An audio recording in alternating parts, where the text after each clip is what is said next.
নমস্কার, আমি জ্যোতিষী অনল শাস্ত্রী। আজ বলবো আপনাদের জুন মাস ধনুরাশি কেমন যাবে আপনাদের।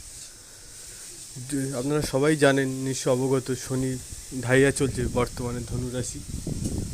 তাছাড়া আপনি অষ্টমে আপনাদের বৃহস্পতি গেছে, তার জন্য খুব একটা ভালো যাবে না। আপনাদের হেলথ কন্ডিশন খারাপ যাবে, আর্থিক অবস্থা এবং কেরিয়ার সব দিকে এই মুহূর্তে ধনুরাশি ভালো যাবে না, ডাউন চলবে।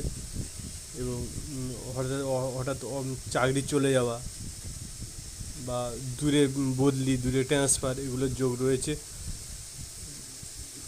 এবং হঠাৎ করে ছোটোখাটো অ্যাক্সিডেন্ট বা দুর্ঘটনার যোগ রয়েছে। সবাই সাবধানে থাকবেন, সুস্থ থাকবেন, ভালো থাকবেন। অবশ্যই সাবস্ক্রাইব করবেন এবং লাইক করবেন। সম্পূর্ণ ভিডিও পেতে চাইলে অবশ্যই কমেন্ট করে জানাবেন। ওকে, ধন্যবাদ। জয় মা তারা।